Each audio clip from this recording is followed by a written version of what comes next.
to understand modes of reasoning and things like that. Hey, like Yeah, the and I'm your strengths are my weaknesses. well, that's good. Well, that's how the body's supposed to work. So, hopefully, as we add people, we'll at least be able to get some time into, to meet the various people, and then obviously once we're on here, you guys can watch the other ones. If there's people you want to learn more about, usually we can go back and say, oh yeah, go watch this one. That's when Tyson joined, or that's when Randy joined, and that way we don't have to do this with hundreds of people if we ever get that big. But yeah, so we've you've had a chance to watch the videos and get caught up to where we were. Yeah, I'm current with you guys. Okay, so I am taking my share screen, and typically I'm going to have this Power Bible software, and this is pretty nice. It's actually a couple out of Battle Creek, Michigan, who developed this. It's all based on the Textus Receptus Greek, but it does have the interlinear Greek in the middle of it, and then the Hebrew in the Old Testament, and it's pretty fast in terms of searchability. So I use this quite a bit. And then I've been building these PowerPoint slides as we go, and so we're kind of refreshing and reviewing on where we are, at least going back a couple to talk about where we are. So we've been in the book of Daniel, and right now we're starting with our constants in the book of Daniel, and this is also because Daniel has so many prophecies that are covering similar things, and they ultimately culminate in the same time period, that we can see this. We can kind of get this mode of how God forms prophecy, and what he does is he starts out with a foundation of these four kingdoms, and then one of those kingdoms having two facets to it, and then he's going to just keep laying down more layers on this so we can understand each part of this with a little bit more depth. And ultimately, all this is telling us about things that are going to have their real culmination in the last days. There's going to be things that have, their fulfillment in Christ's first coming, but really these are about the last days, because Daniel is always prophesying about the times of the Gentiles, which is essentially, some people get that mixed up with the church age, but the times of the Gentiles is really the time in which Israel is captive to the Gentile kingdoms.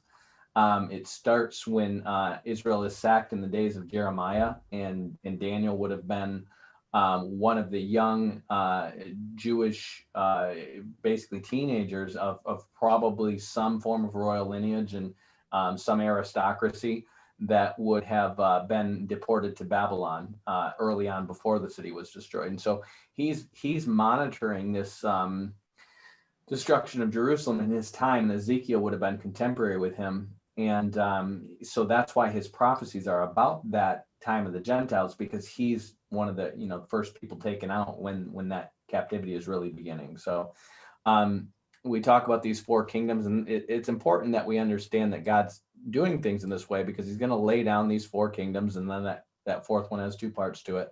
And these kingdoms are always in order. So we always know that these are going to be Babylon, Medo-Persia, Greece, and Alexander's Greece more particularly, and then Rome, and then this revived Roman Empire, or this new world order in the last days. So and then we've got this again with the lion, the bear, the leopard, and the terrible beast, and those symbols are going to be important, because those are going to be the main symbols that come up in the book of Revelation, those animals. And then we have this ram and he goat.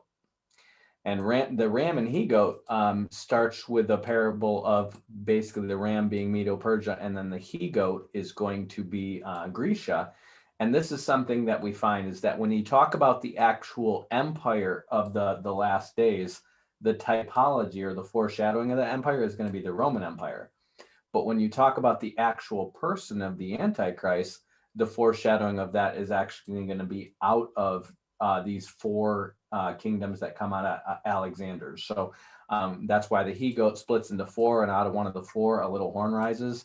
And so we've got two witnesses to this, in the statue of the four elements of the statue, and then the four beasts. We have two witnesses to the actual kingdom itself, which is going to typify the Antichrist kingdom. And so now we're going to have our second witness to the Antichrist, the guy, the man, the beast, who is again this next set of prophecies we're going to cover is going to be the second witness to the meet the Medo-Persia and Greek paradigm. So this prophecy is the last one in Daniel, and this is where, when we get down to what the book of Revelation references and what Paul references in his letters, he's going to reference more details out of this prophecy than the others. But you really have to fold these prophecies on top of each other to kind of get the mesh and the entire set of details about the Antichrist or the Antichrist kingdom. So we are in Daniel Daniel 10. We're going to start, and then would someone volunteer to open us up in prayer? Yeah, I can do it. Okay. All right. Lord, we just come to you, just thanking you for another day, first of all, praising you for who you are and all that you've done for us. We thank you for saving us through your Son, Jesus Christ. Lord, we just ask on this day, as we go into your word, that you would open our understanding and our wisdom and our knowledge as we go through, Lord. Highlight things to us, maybe things that we haven't seen, Lord, and make it very clear to us by your Holy Spirit. Lord, I thank you that these brothers were able to come on a call and to fellowship, Lord, and to just come to digest your word, Lord. I pray that you would keep protection over them, Lord, and that you would keep them from the wiles of Satan, Lord, and strengthen them to be able to understand the times and where we are, Lord, and also to be able to share the good news of Jesus Christ to all those that they come into contact with. I pray all these things in your Son, Jesus Christ's name. Amen. Amen. Amen. Michael, your audio is a little bit choppy. Were you hearing that on your end? No, but my daughter came in here and she's been playing with the knobs. So Okay. Yeah, it's I'm not noticing it with anybody else, so it might just be a setting on your end, but don't worry about it. I mean, I can deal with it. I just want you to know on the recording. So Tyson, you've been our solid reader. Do you want to take a break and let someone else do it, or are you pretty comfortable I don't mind.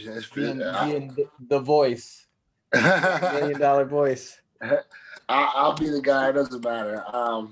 We'll start at Daniel chapter 10. Yeah, we're going to start in Daniel chapter 10, and the first part is going to be Daniel meeting Gabriel the angel, and Gabriel's going to explain some things that are pretty important, and then Gabriel is going to start giving the prophecy. So for the longest time, I had this mistaken, because I thought when he got to Daniel 11, when he says also in the first year of Darius the Mede, even I stood up to confirm and strengthen him. I thought that was Daniel talking, and this is another prophecy. But this is actually a continuation of Gabriel talking, and then Gabriel is telling Daniel that he was the one who stood up to strengthen Darius the Mede. So why don't we start with one? I mean, honestly, I think you can just read that whole chapter 10. I think we'll be good, and we'll pick through that. And this is just going to give us some nuggets that are going to be really important, but we'll just go with that for starters. Cool. Daniel chapter 10, verse 1. In the 3rd year of Cyrus, king of Persia, a thing was revealed unto Daniel, whose name was called Belteshazzar. And the thing was true, but the time appointed was long, and he understood the thing and had understanding of the vision. In those days, I, Daniel, was mourning 3 full weeks. I ate no pleasant bread, neither came flesh nor wine in my mouth, neither did I anoint myself at all till 3 whole weeks were fulfilled. And in the 24th day of the 1st month, as I was by the side of the great river, which is Hiddekel, then I lifted up my eyes and looked, and behold, a certain man clothed in linen, whose loins were girded with fine gold of Upas.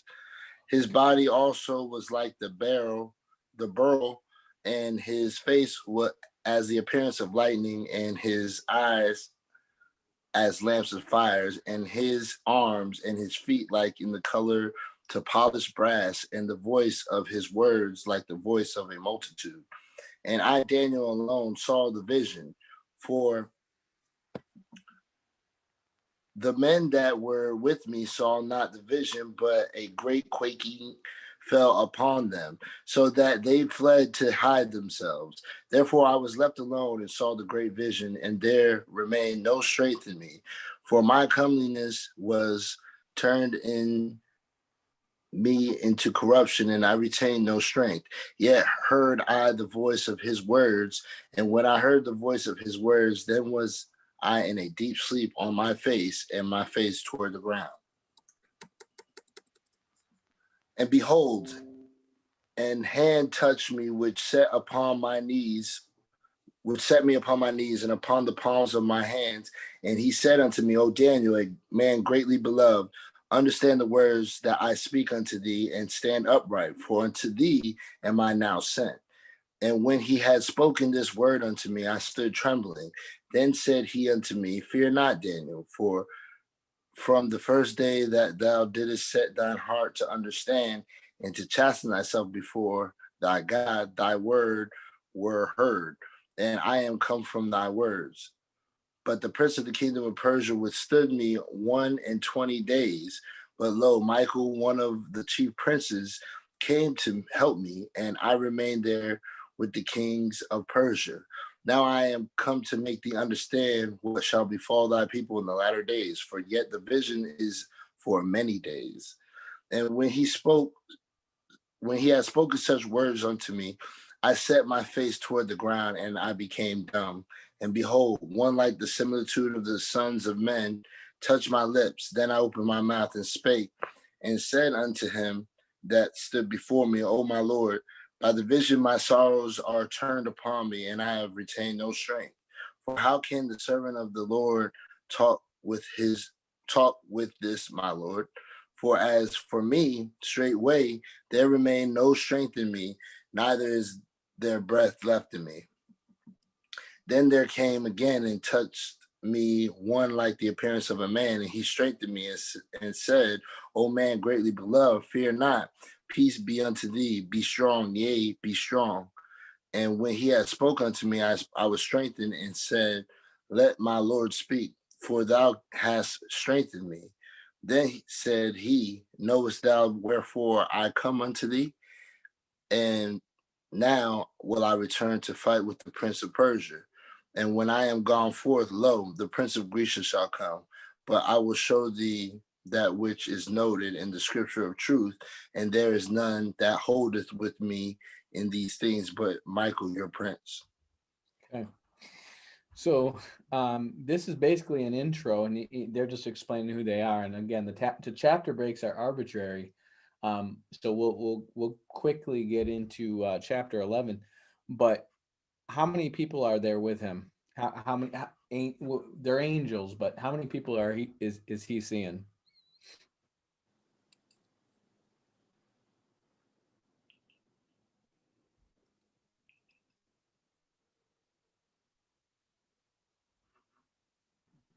At this time, it's just one, isn't it? Well, he has the first time he sees this angel, right? A certain man clothed in linen with the gold all around him. And he said, the men that were with him saw not the vision. So those are men that are with him. And then he hears the voice of his words, and then that angel touches him. And then that this is the angel who is sent before him. So who is sent to him? So who is this angel? Gabriel? Yeah. Does it say what his name is here? No, not in this text. So it was Gabriel in the last one, wasn't it? Correct. Yeah. So we can probably assume that's Gabriel again, but it doesn't look like I have a specific word here. That's Gabriel. I'm looking.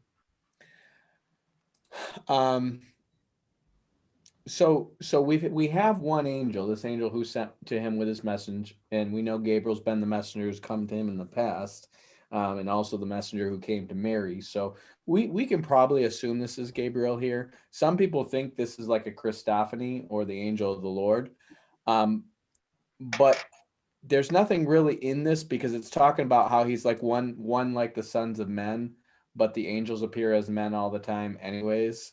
And then the second one is another one. Oops, I'm on the wrong chapter here.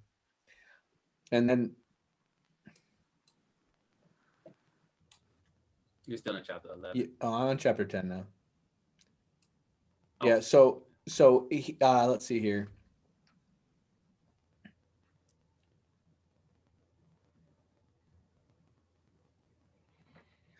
So this is the angel. He's saying he's come towards him, and then he's saying, "But the prince of the kingdom of Persia withstood me 21 days." So we can assume this is a spiritual prince because he's standing against a spiritual being.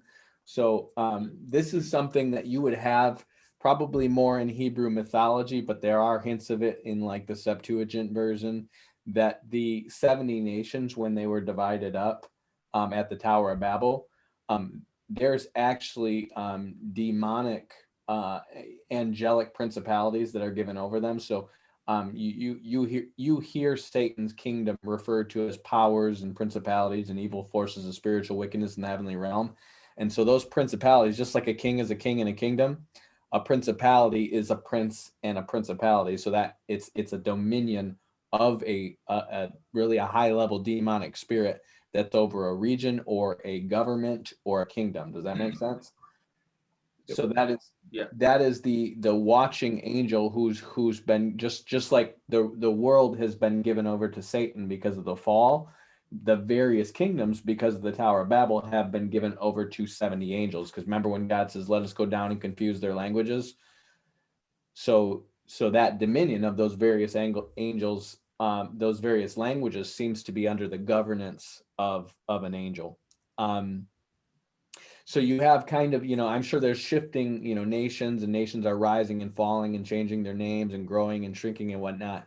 But there seems to be a general set of angelic princes, which are enemies of God, that are over all of them.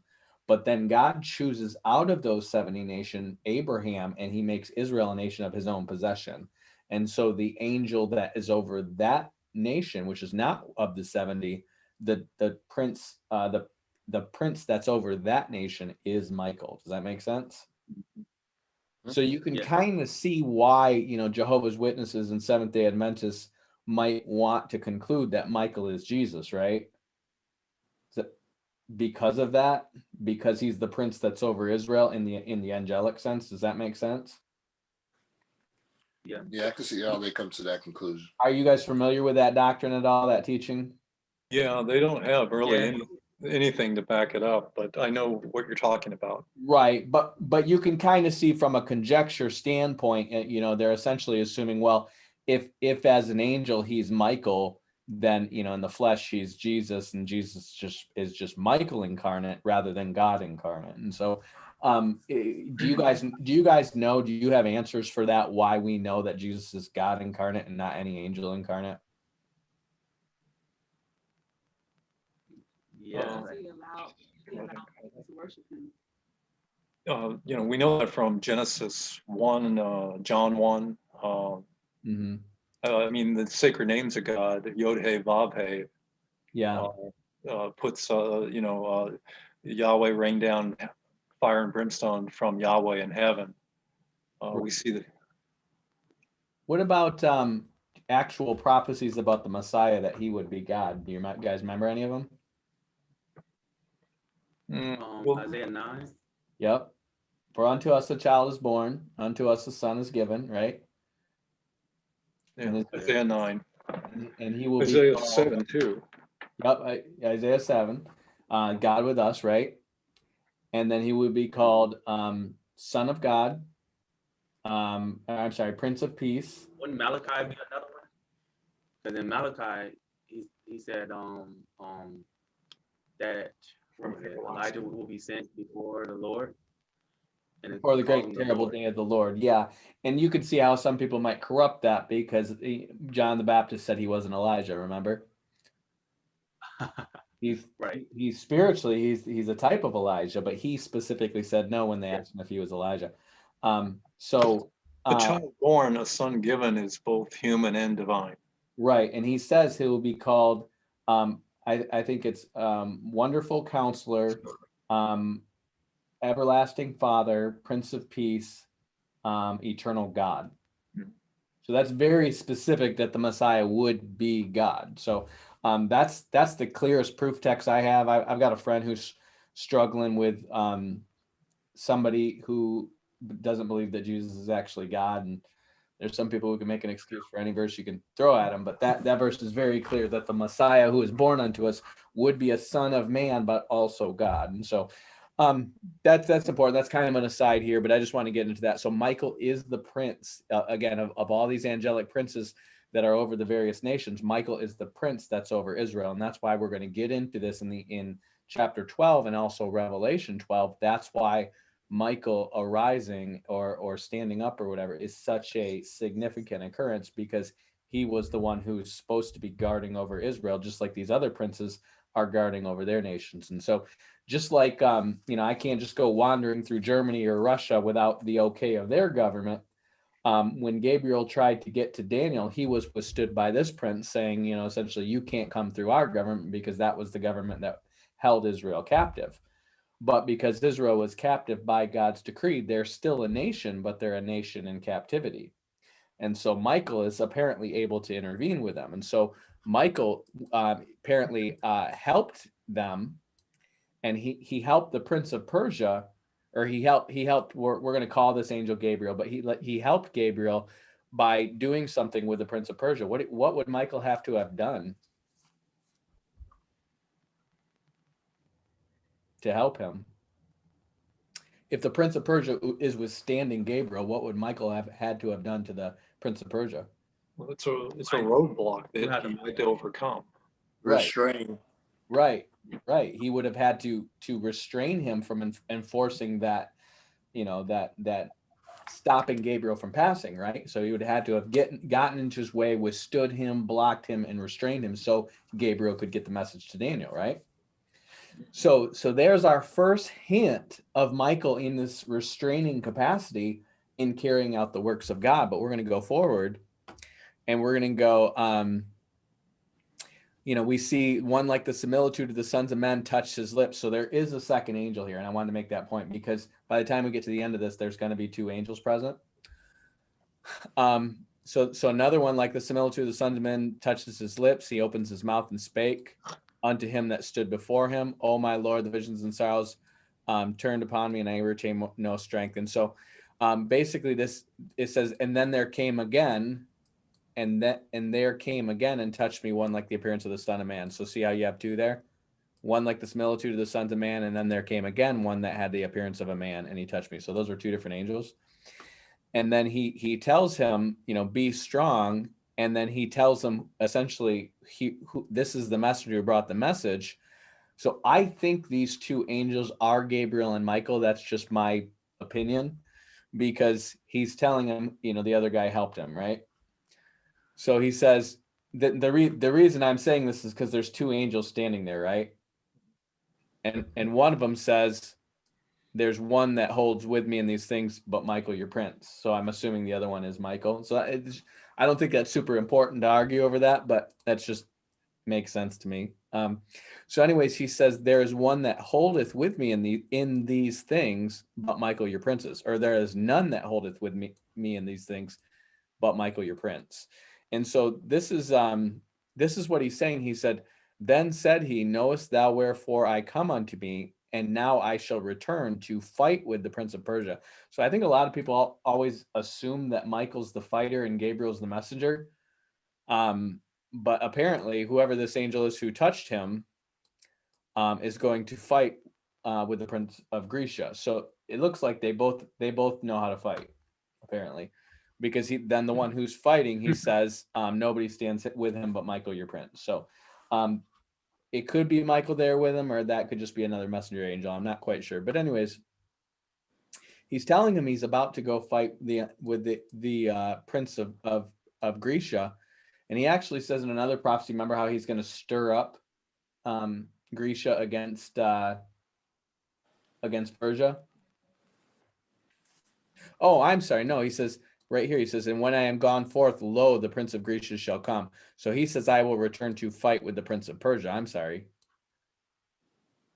And then he says, but I will show thee that which is noted in the scripture of truth, and there is none that holdeth with me in these things except Michael, your prince. And so he's going to flat out tell you Michael is the restrainer here, because he says there's none that holdeth, and this word shazak, if you guys have seen that in my video, means fasten upon, seize, be strong, courageous, causatively strengthen, cure, repair, obstinate, to bind, restrain, conquer. So all these words have to do with a physical withstanding or binding or restraining, essentially, another being's power. Does that make sense? Yep. Yeah. Okay. So it shouldn't be this huge stretch of the imagination that Michael restrains evil, because Michael's the one who cast Satan out of heaven. So he's obviously has some, real strength, right, in terms of an angel, and he has the ability to engage with some kind of force and toss Satan out of heaven, who's the chief of all wickedness. So it shouldn't be a stretch of the imagination to understand that Michael can restrain wickedness, right? I mean, if he can cast down Satan, he can restrain wickedness, right? So this whole idea, you guys may have heard this, and this is pretty popular in the dispensational and the pre-tribulation camp, that the restrainer is the Holy Spirit in the church. You ever heard that before? Oh yeah. Yeah. Yep. So do we have any biblical evidence for that idea? I don't think so. No. I mean, do we have any evidence for the idea that the Holy Spirit restrains wickedness? There's an allusion to it. I mean, it says in Thessalonians, he said that I told you this. We just don't have that original telling. Right. And we're going to get into this when we get into Paul's teachings, and I'm going to show you how Paul's telling them things out of Daniel. So that's why we can assume he's probably talking about this right here.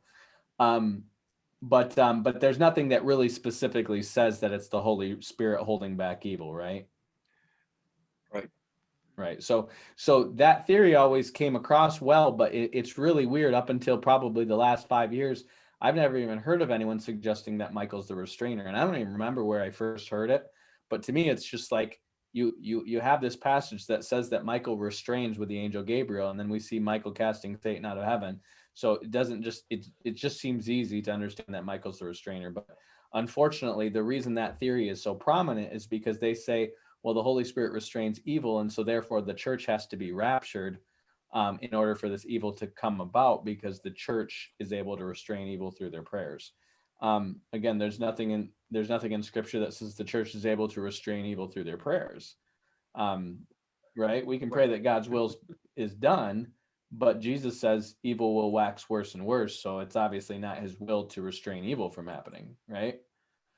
He says at the end of Revelation, let those who are wicked be wicked still. So he's not stopping wickedness from happening. He's giving us, a way of salvation from the evil, but he's not stopping our evil from rolling itself out and producing that bad fruit. He's always allowing it to come to fruition before he punishes it, but he doesn't stop it because he wants to expose sin so that we will repent of it and hopefully be saved. He's not, there's nothing for God to gain. I mean, he can restrict an evil person from doing certain things, for the sake of somebody that's righteous and he's working with, but there's no benefit to God to just restrain us from doing evil if we're not going to change our hearts and we're not going to repent, right?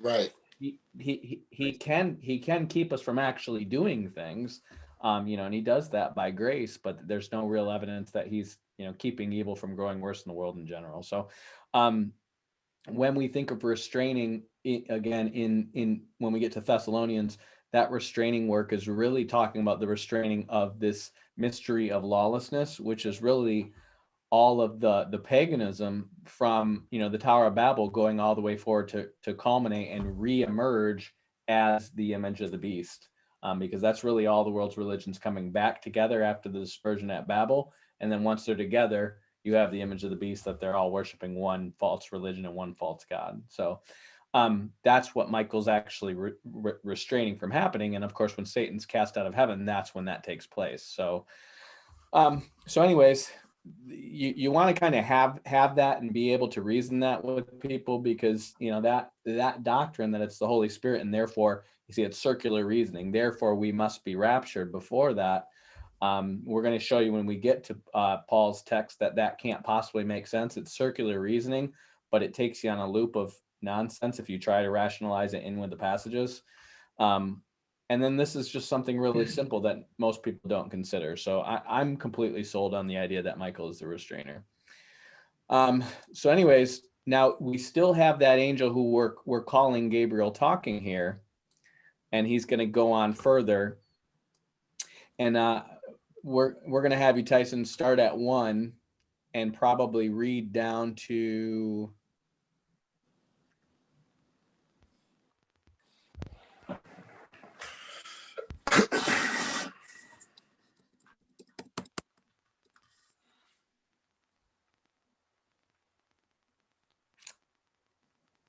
I'm going to say read down to 20. Cool. Daniel chapter 11, verse 1. Also, I, in the first year of Darius the Mede, even I stood to confirm and to strengthen him. And now will I show thee the truth. Behold, there shall stand up yet 3 kings in Persia, and the fourth shall be far richer than they all. And by his strength, through his riches, he shall stir up all against the realm of Grecia. And a mighty king shall stand up, that shall rule with great dominion, and do according to his will. And when he shall stand up, his kingdom shall be broken, and shall be divided toward the four winds of heaven, and not to his posterity, nor according to his dominion which he ruled, for his kingdom shall be plucked up, even for others beside those. Let's pause right there real quick, actually. Now, we've covered this, but what is this history covering here? First of all, what did Darius the Mede do? Do you remember?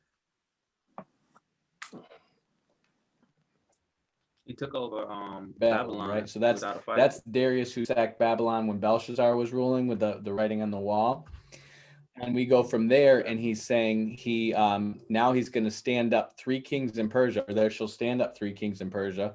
And these are going to be, I believe, Cyrus, and I believe Xerxes or Ahasuerus, I think is the second one, and then Xerxes or Artaxerxes is the third one.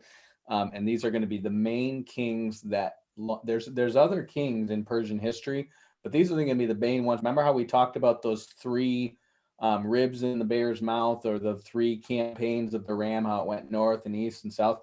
So those are going to be those main 3 kings that launched those wars. And that's why when he says, I'm going to go and fight with the kings of Persia, and then Greece is going to stand up, right? He's talking about these 3 kings. He's actually leading them into these battles, because what's happening is these angels are kind of manipulating the outcomes of history, through these various things, because God has his plan, and we're not privy to God's plan at this point if we're in Israel, but we can look back in hindsight, and God, when we see how the whole world started speaking Greek, and then the Septuagint, which is the Old Testament, was spread throughout the whole world in Greek. And so you laid down this fertile ground across the whole world, Jew and Gentile, for the gospel to be received after that. We see what God's purposes were in doing this. Was all his stirring of the nations together is really him creating his own new world order, if you will, for the sake of transmitting the gospel, right? So even in these last days, and we can look at, the enemy doing what he's doing with the internet, right? We see, drug trafficking and sex trafficking and pornography and all kinds of wickedness all over the internet. But we also see the gospel being transmitted all over the world, and Christians collaborating and things like we're doing. So we see this, and we know, okay, well, this is what God's doing. And there's always, evil byproducts, because evil is in the world. But God is doing it for his purposes as well. So after these 3 kings, then we have this, he stirs up against the realm of Grecia. And I believe I want to say that's Artaxerxes is the main one who does that. And if you guys remember 300 and the Spartans and all the stuff, like there's actually a couple of different wars against Greece, but they fight the Athenians, they fight the Spartans, and that gets them to the point where they've kind of exhausted their resources and spread their empire a little too thin with these really expensive campaigns against the Greeks. And then they chill out for a bit, and they start to decline as an empire. And then Philip of Macedon, who is Alexander the Great's father, goes in and conquers all those Greek states and unifies them as one. And then Alexander the Great takes over, and he carries out that unification by saying, let's go get the Persians who attacked us twice over here in Greece when we were minding our own business. And so that's how Alexander the Great's campaigns start coming about. And so he's the mighty king that he stands up and he rules with great dominion and does according to his will. And then, of course, When he gets to the point where he's defeated the Persian Empire, his kingdom is broken because he dies right away, and it's divided towards the four winds of heaven. And then it says, but not according to the dominion which he rules, because we know none of his heirs. One of them, none of the kingdoms were as strong as Alexander's kingdom, but two is it doesn't go to his heirs. It says not for the kingdom should be plucked up even for others besides those. So so it didn't go to his posterity, or didn't go to his heir. It went to his four generals. And then we're going to talk about now these things that are going to go on. And I'm not going to get into all the details of this history. You can read it in Josephus. And if you have the Power Bible software, you can actually get into the commentaries, and they'll tell you about the various history that's going to go back and forth. So go ahead and just read right there from 5 to 20, Tyson, will you?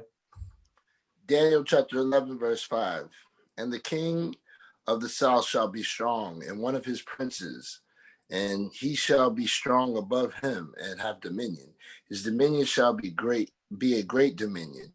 And in the end of years they shall join themselves together, for the king's daughter of the south shall come to the king of the north to make an agreement. But she shall not retain the power of the arm, neither shall he stand, nor his arm, but she shall be given up, and they that brought her, and he that begat her, and he that strengthened her in these times. But out of a branch of her root shall one stand up in his estate, which shall come with an army, and shall enter into the fortress of the king of the north, and shall deal against them, and shall prevail, and shall also carry captives into Egypt their gods, with their princes, and with their precious vessels of silver and gold. And he shall continue more years than the king of the north. So the king of the south shall come into his kingdom, and shall return into his own land.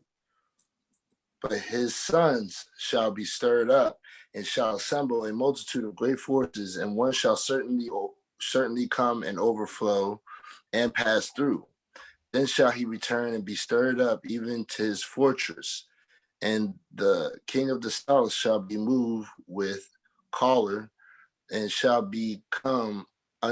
come forth and fight with him, even the king of the north. And he shall set forth a great multitude, but the multitude shall be given into his hand. And when he hath taken away the multitude, his heart shall be lifted up, and he shall cast down many 10,000s, and he shall not be strengthened by it. For the king of the north shall return, and shall set forth a multitude greater than the former, and shall certainly come after certain years with a great army, with much riches. And in those times there shall many stand up against the king of the south. Also the robbers of thy people shall exalt themselves to establish division, but they shall fall.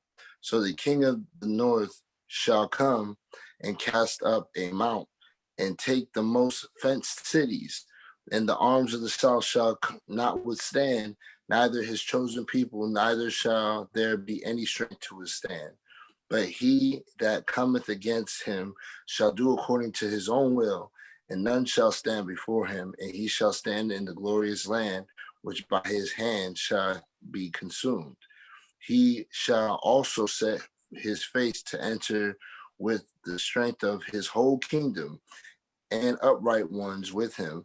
Thus shall he do, and shall give him the daughter of women, corrupting her. But she shall not stand on his side, neither before him. After this shall he turn his face unto the isles, and shall take many. But a prince for his own behalf shall cause the reproach offered by him to cease. Without his own reproach he shall cause it to turn upon him. Then he shall turn his face toward the fort of his own land, but he shall stumble and fall and not be found. Then shall stand up in his estate a raiser of taxes in the glory of the kingdom, but within few days he shall be destroyed, neither in anger nor in battle. Okay. So just to summarize all this, and again, I don't have all the details of this memorized, but essentially the two main kingdoms out of Alexander's four kingdoms that are vying and struggling are the Ptolemy, who would have had the Egyptian portion of his kingdom, and then Antiochus, who would have had the Middle Eastern and Persian, pretty much the former Persian Empire with the exception of Egypt.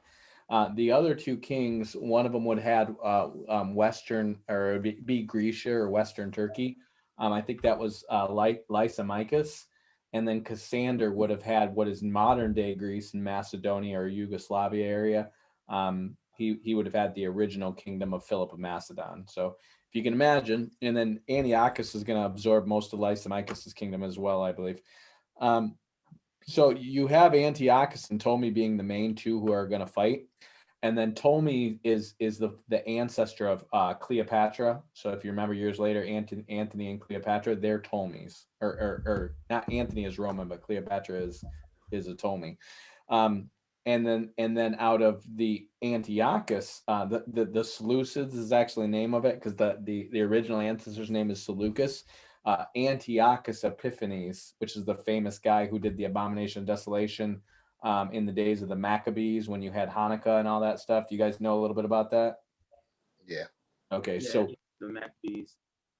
right, and so what they're talking about is various intrigues that are going on between them, because all the way from ancient times, if you remember way back when even before Israel was a nation, you had the Hittites who were up in Turkey, and then you had the Egyptians kind of vying for Palestine, what is today called Palestine or Israel, right? And you always had this contention over that land, because that land, everything to the east of it is all desert, and obviously the west is the sea. And so almost all the trade between the Middle East and Egypt is going to go through that land. And so whoever controls that land is going to have a choke point for a lot of different trade goods coming from a lot of different directions. And they're going to be able to tax that and, basically have people hosting the people who are traveling, who are always spending money in their land. And so it's like the Panama Canal or the Suez Canal. Anytime you have a choke point where all the trade goes through there, there's going to be a lot of money in holding that place. It's like where your stock market is or whatever. Okay. So what's going on between these guys is they're going to have various dealings, and they're going to have peace and war, but they're always struggling for control of that, basically what's Israel. And Israel you're going to find them taking sides, and you're going to find factions of Israel taking different sides. And sometimes you're going to have some on the sides of the south and sometimes on the sides of the north. Generally speaking, the Ptolemies were friendlier towards the Jews because they were the ones who had the Jewish Septuagint made. But Antiochus would Hellenize the Jews. And so if you hear in the New Testament about the Hellenists, which are basically Jews who practice Greek customs, and typically they're not circumcised, or they've had some operation done to reverse circumcision somehow, those are guys that are basically that effect came from the people who were favorable towards Antiochus. And so all of this history here is basically going to take you down to Antiochus Epiphanes. And then what you have is, when you get into Antiochus Epiphanes, he is a foreshadowing of the Antichrist. So he's that little horn that comes out of the four horns in the ram and he-goat prophecy. And so he does a foretype of the Abomination of Desolation, and then it's going to kind of turn into the the end time Antichrist. And so what you're going to have with these two prophecies is they're going to kind of layer each other, and it's not really super clear where what the Antichrist does starts and where what Antiochus does ends.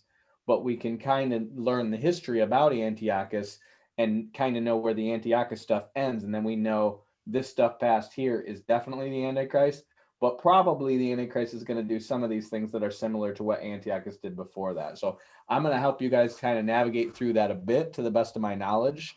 But we're going to start now with verse 21, and I think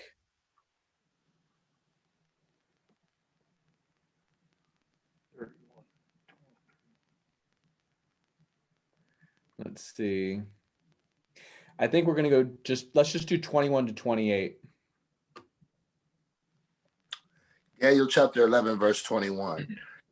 And in his estate shall stand upon a vile person, to whom they shall not give honor of the kingdom, but he shall come in peaceably and obtain the kingdom by flatteries. And with the arms of a flood shall they be overflown from before him, and shall be broken. Yea, also the prince of the covenant, and after the league made with him, he shall work deceitfully, for he shall come up and shall become strong with a small people.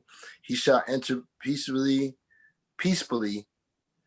even upon the fattest places of the province, and he shall do that which his fathers have not done, nor his fathers' fathers. He shall scatter among them the prey and spoil and riches. Yea, and he shall forecast his devices against the strongholds, even for a time. And he shall stir up his power and his courage against the king of the south with a great army. And the king of the south shall be stirred up to battle with a very great and mighty army, but he shall not stand, for they shall forecast devices against him. Yea, they that feed of the portion of his meat shall destroy him, and his army shall overflow, and many shall fall down slain. And both these kings' hearts shall be to do mischief, and they shall speak lies at one table, but it shall not prosper. For yet the end shall be at the time appointed.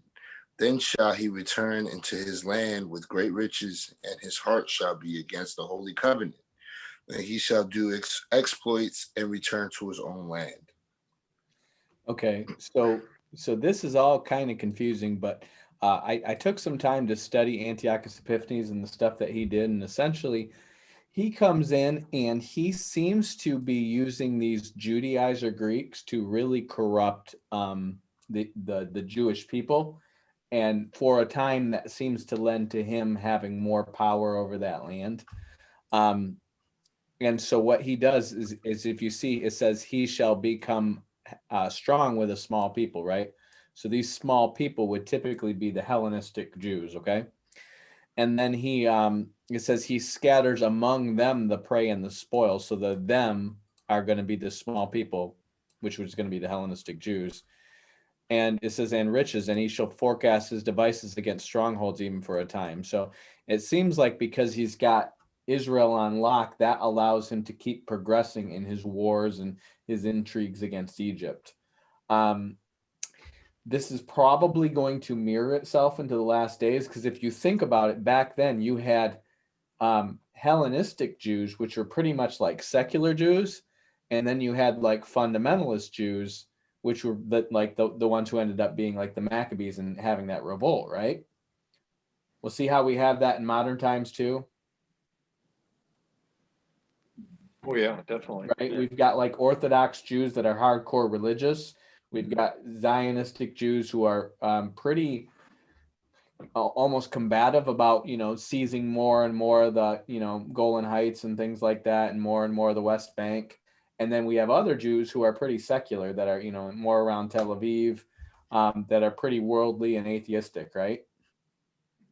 Right. Kind of have that same paradigm set up right now, and that's why he's a foreshadowing of the Antichrist, because the Antichrist is basically probably going to work with the secular Jews at first on his political intrigues, and from there we're going to he's going to roll out into the actual abomination of desolation. So in Antiochus Epiphanes, it says he shall stir up his power and his courage against the king of the south with a great army, and the king of the south shall be stirred up to do battle with him with a great army, but he shall not stand, for they shall forecast devices against him. So whatever happens, he fails in his campaign against Egypt.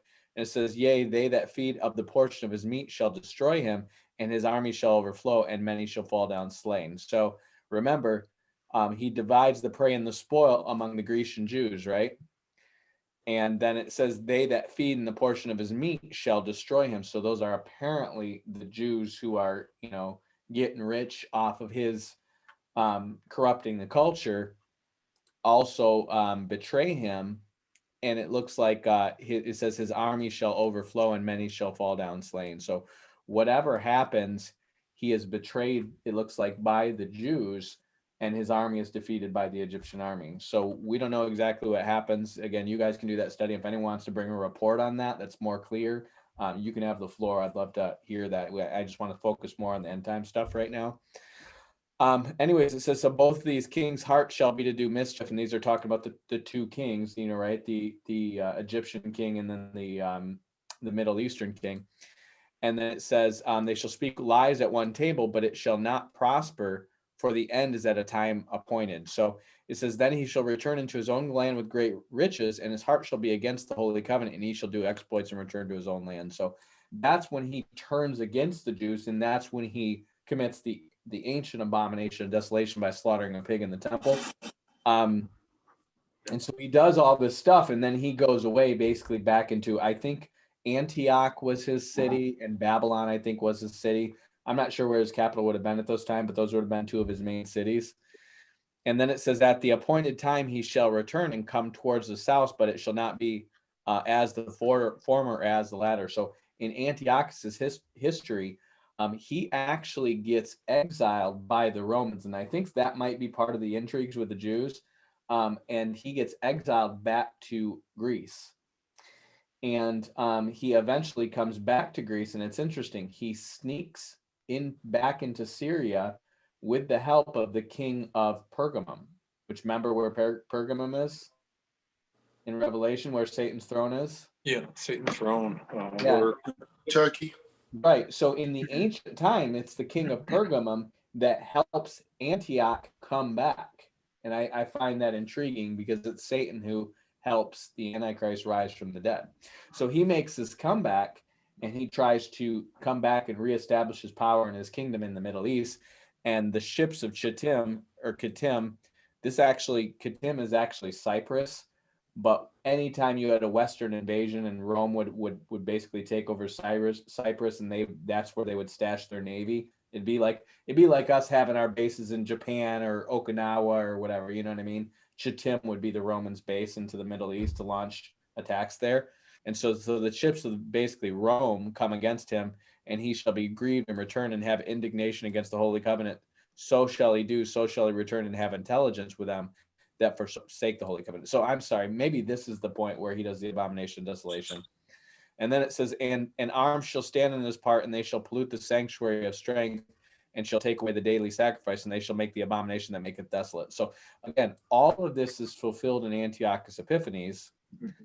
And he says, and such as do wickedly against the covenant, he shall corrupt by flatteries, but the people that know their God shall be strong and do exploits. And that's talking about how, what he's doing with the Hellenistic Jews versus, the Maccabean Jews, which do the exploits and go against him.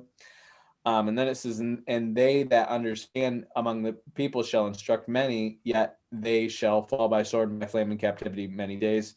Then it says, now when they fall, they shall be helping with a little help, and many shall cleave to them by flatteries. And actually, the Romans end up coming in and helping the Maccabees against Antiochus, and they end up taking over things. So we see that, but then it's going to go on and talk about these things, and then some of them of understanding shall fall to try them and purge them, and to make them white even till the time of the end, because it is yet for time appointed. And we know that many of the genuine faithful Jews, it sounds like, we're suffering through these times, and there's like apocryphal literature that kind of talks about this. And it says, the king will do according to his will, and he shall exalt himself and magnify himself above every god, and shall speak marvelous things against the God of gods. And of course, Antiochus's name means like Epiphanes, actually means like epiphany, which is another way of saying an incarnation of God. And it says, and he shall prosper until the indignation be accomplished, for that is determined shall be. Neither shall he regard the God of his fathers, nor the desire of women, nor regard any god, for he shall magnify himself above all. And what Antiochus Epiphanes actually does is he puts a statue of Zeus with his face on it in the Holy of Holies after he slaughters a pig there. So it's like a type of the image of the beast. And he says, but in his state he shall honor the god of forces. Zeus would have been the god of lightning. And a god whom his fathers knew not, he shall honor with gold and silver and precious stones and pleasant things. So we have these things, but remember, these things are going to overlap to talk about the Antichrist. And then it says, thus he shall do with the most strongholds with a strange god, and he shall acknowledge and increase with glory, and he shall cause them to rule over many and divide the land for gain. Now, this is where I don't know if this is something Antiochus does. I don't remember there's anything about him dividing the land, because now we get into this. This is at the time of the end. Okay. So we definitely, we had, if you remember, it says they will make them white even till the time of the end, because it is for a time appointed. Okay. So what you probably have here is, this is probably where Antiochus starts. And there's probably overlap here, and then it starts becoming about the Antichrist when it's talking about yet for a time appointed. And then when it says, and the king shall do according to his will, this is probably talking about the Antichrist more exclusively.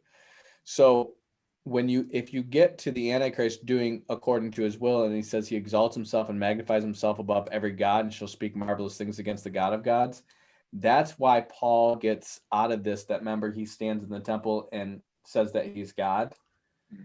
And then he says he shall magnify himself above them all. But then he says, but in his estate shall he honor the God of forces. So what is a person's estate?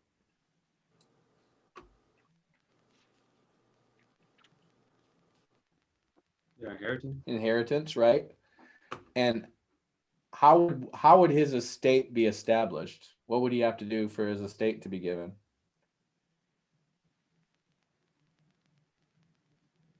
He has to be a descendant of a bloodline.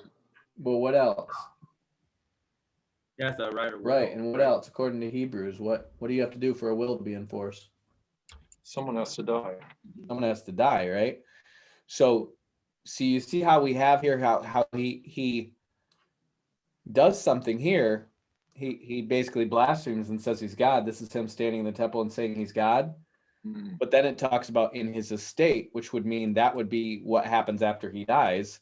He honors the God of forces, a God who his fathers knew not, shall he honor with gold, with silver, with precious stones, and with precious things. So apparently this would be the statue that he put in there.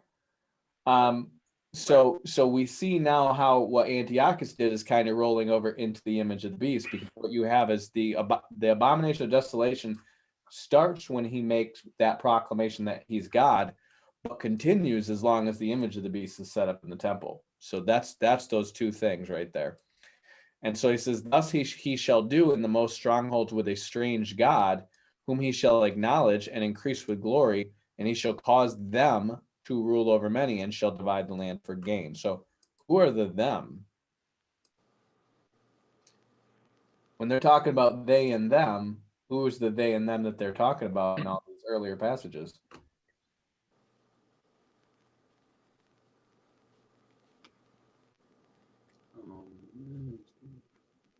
Like when he says, many shall cleave to them with flatteries, and he says, he shall return and have intelligence with them that forsake the holy covenant. Let's see.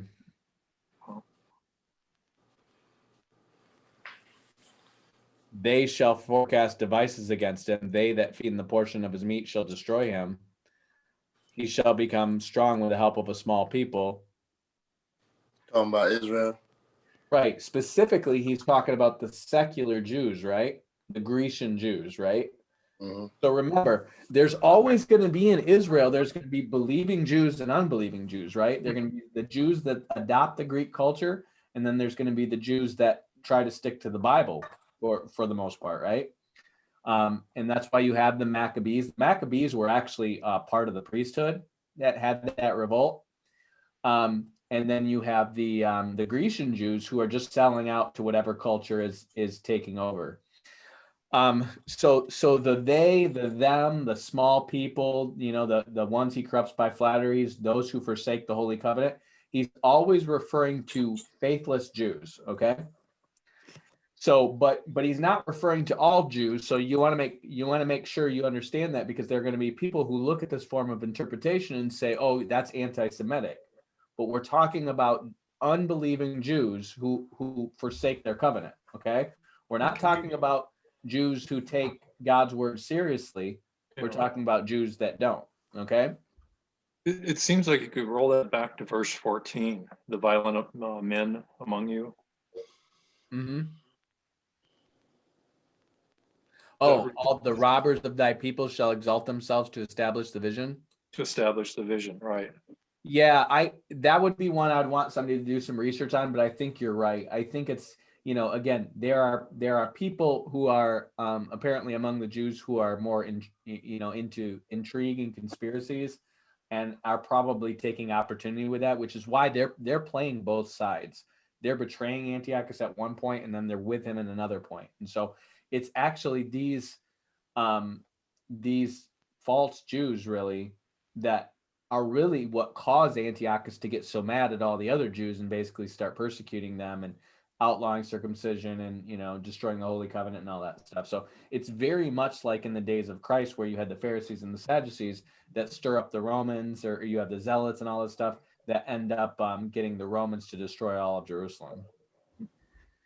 So, and this was a pretty common thing when the Jews were basically an oppressed power, but they had semi-sovereignty under the Persians, and so they start using their unique position among being on the borders of these competing nations and stuff. And they're going to do this in the time of the Romans too, because they're on the borders really of the Parthian and Roman empires, and they use that position to play off people against each other and try their different intrigues. So anyways, we get all this, and then we say, so we say, at the time appointed he shall return.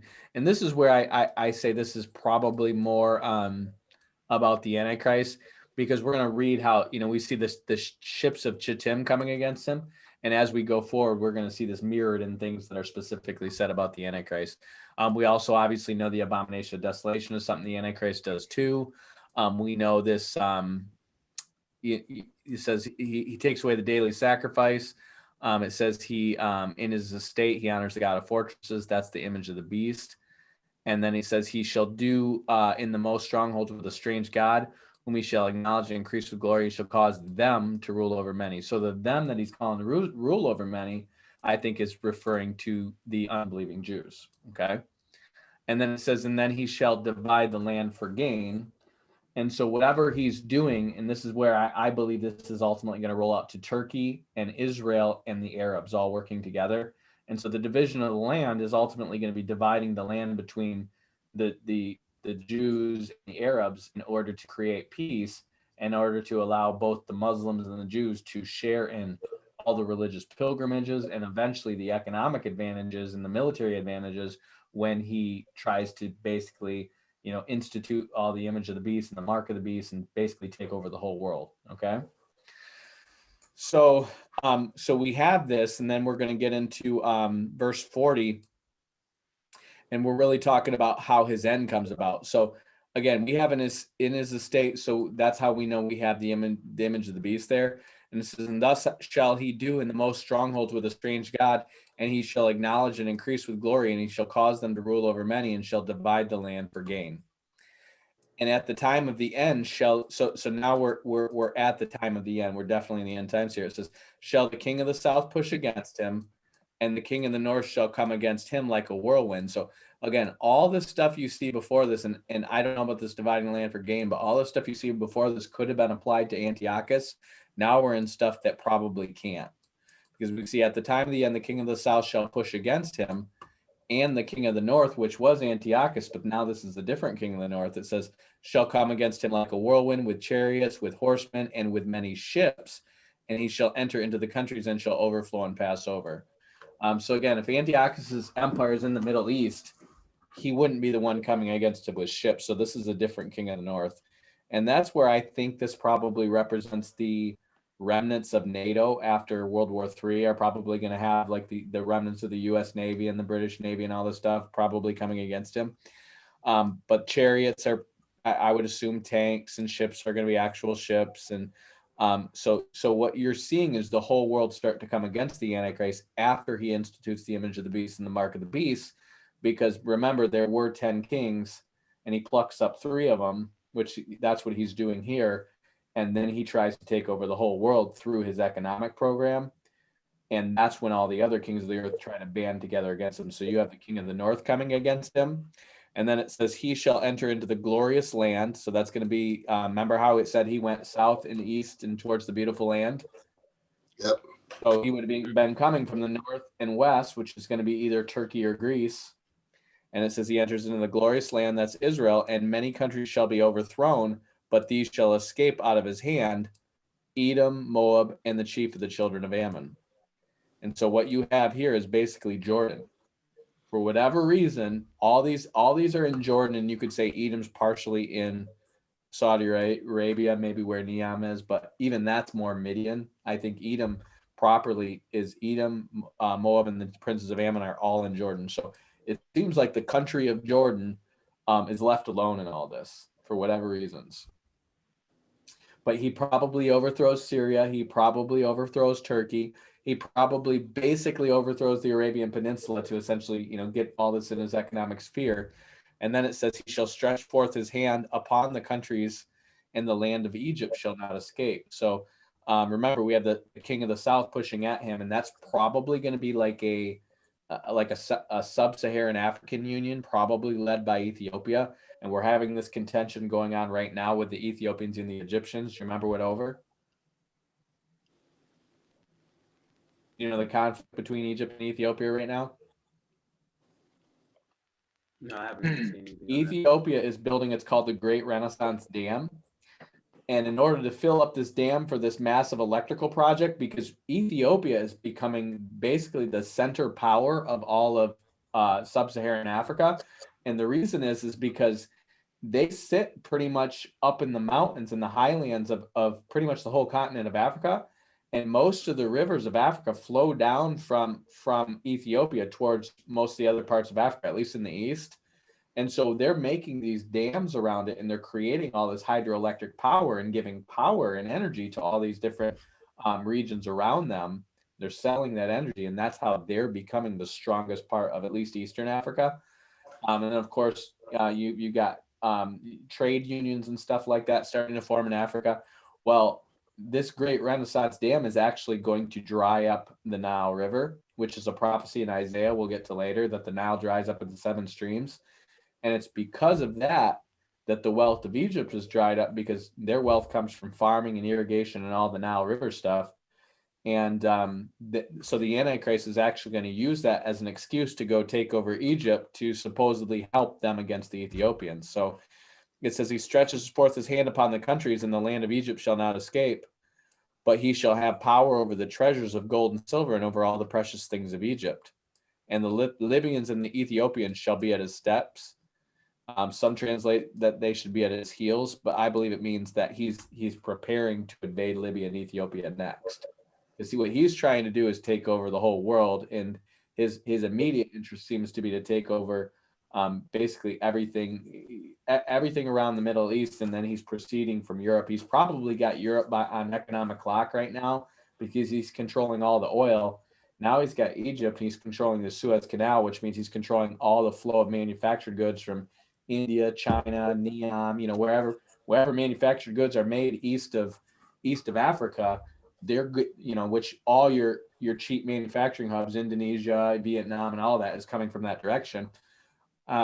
They have to flow through the Suez Canal and pay tolls on the Suez Canal. Otherwise, they have to go months longer on their journey to go around Africa, and that costs them a lot more. So they're going to pay those tolls. And once he has control of the Suez Canal, he basically, that's 10% of all the Earth's traffic.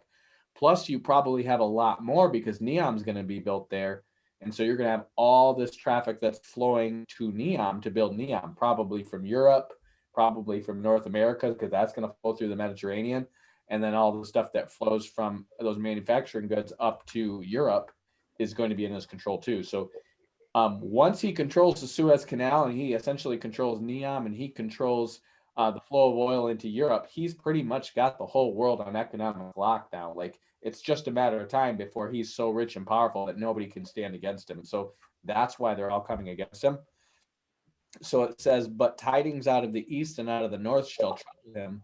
Therefore he shall go forth with great fury to destroy many, and utterly to make away many.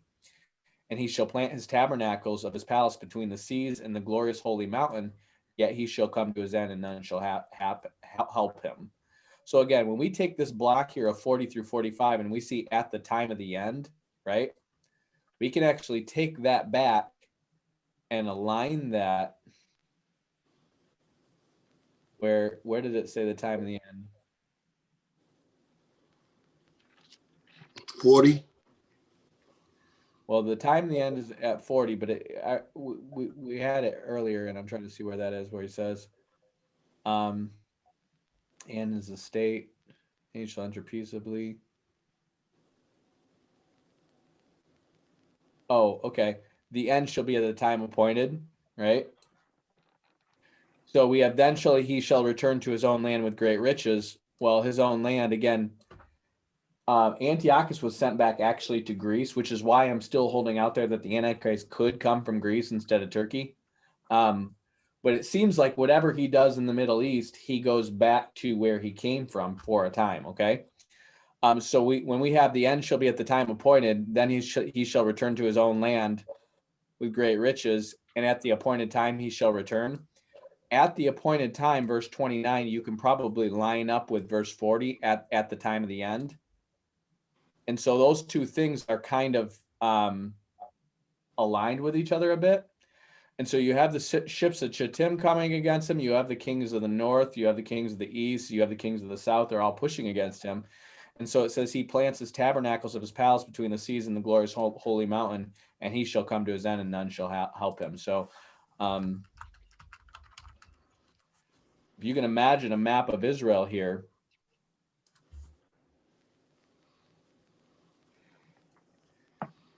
he's in Egypt. He's down here. He's probably traveling up this coast, and you have Gaza, and then you have what's here called the Gaza Plain, and this would be a nice big place to set up a military encampment because you can spread them out, and you always want to have your military encampments spread out so they can't just drop one nuke and destroy your whole army. They're probably not going to be using nukes at this time, but this is basically where he's going to establish his army. And then it's probably going to be at that time that when he puts his army right here, again, he's hearing news out of the north and the east, but the Euphrates River hasn't dried up yet. That happens at the end of the bowls. So those armies are gathering over here, but they're not invading yet. But he knows they're coming, and he knows these ships are moving towards him because he's probably got AI and internet intelligence over the whole world. And this is where I start to theorize that this strange God that's helping him is AI. Like, he knows what everybody else is doing, but he doesn't have to do anything about it until he sees them starting to gather, their forces against him. So now he knows he's got a battle coming on all fronts between the kings of the east that are probably mounting over here, probably in like Iran and Kurdistan and stuff like that. We have the kings of the north who's sending ships and chariots against him. And that's probably going to be the forces of NATO and Europe and the remnants of like America or the British Empire. And then you have the kings of the south, which are probably mounting forces, to come up against them through Egypt. And so what he does is he brings his army right here, and he knows the image of the beast, whatever's going on here between Neom and Mystery Babylon and Jerusalem and the image of the beast is probably the core of what he's using to control everything, which I believe is AI technology. And so he's going to come up here and he's going to fight for this because he's probably got drones and all kinds of stuff. Like, whatever this is going to be, it's going to be highly technological, this battle. And so it says there, remember how we said in his estate he shall honor somebody? So that's how we know it says he shall come to his end and none shall help him. So remember when we were talking about how he would come up from the west and sit in Jerusalem, where Jesus would come up from the east and sit in Jerusalem, right? And if anyone comes up by any end of the way, they're a thief and a robber, right? Right. So we know this is at that time of that he comes to his end is at the midpoint in the tribulation, because again, remember the chapters are arbitrary, and we're going to get into the next verse. And it's going to say, at that time shall Michael stand up, the great prince that stands for the children of thy people. And there shall be a time of great trouble, such was never was before a nation until that time. And at that time, thy people shall be delivered, everyone found written in the book. So, Tyson, let's have you read 1 through, let's just read that whole chapter. It's just 13 verses. Cool. Daniel chapter 12, verse 1. And at that time shall Michael stand up, the great prince which standeth for the children of thy people. And there shall be a time of trouble, such as never was since there was a nation even to that same time. And at that time, thy people shall be delivered, every one that shall be found written in the book. And many of them that sleep in the dust of the earth shall awake, some to everlasting life, and some to shame and everlasting contempt. And they that be wise shall shine as the brightness of the firmament, and they that turn many to righteousness as the stars forever and ever.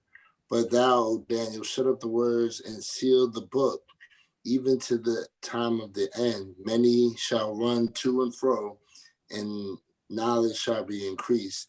Then I, Daniel, looked, and behold, there stood other two, the one on the side of the bank of the river, and the other on the side of the bank of the river. And one said to the man clothed in linen, which was upon the waters of the river, how long shall it be to the end of these wonders? And I heard the man clothed in linen, which was upon the waters of the river, when he held up his right hand and his left hand unto heaven, and swear by him that liveth forever, that it shall be for a time, times and a half. And when he shall have accomplished to scatter the power of the holy people, all these things shall be finished. And I heard, but I understood not. Then said I, O my Lord, what shall be the end of these things? And he said, go thy way, Daniel, for the words are closed up and sealed to the time of the end.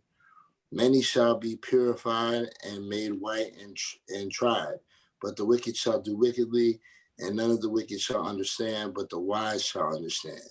And from the time that the daily sacrifice shall be taken away, and the abomination that maketh desolate set up, there shall be 1,290 days. Blessed is he that waiteth and cometh to the 1,305 and 30 days. But go thou thy way till the end be, for thou shalt rest and stand in thy lot at the end of days. So that's a mouthful here, but he's essentially talking about the timing of all this now. So we kind of have the narrative, and we have this strange blend of prophecies that really brings us into Antiochus Epiphanes' exploits. But then somewhere along there, we're going to have that overlap into things that the Antichrist is going to do. We have some things that are clearly about the Antichrist at the end, namely the Abomination of Desolation and his exploits to overthrow these nations, because we know these nations were pretty much already controlled by Antiochus. So, he doesn't seem to be talking about him. It seems to be talking about the Antichrist. And then, of course, Antiochus never goes and overthrows Egypt, so we know that's not about him. So we get to the end, and we have Michael standing up. And this is important because this word amad, that he stands up, can mean to stand, and this is in various relations. It can mean to abide, appoint, arise, cease, confirm, continue, dwell, be employed, endure, establish, leave, make, ordain. So this is a pretty broad word. It's kind of like the main part is stand, but it can also mean that he arises. So again, if he's standing watch over the children of Israel, right?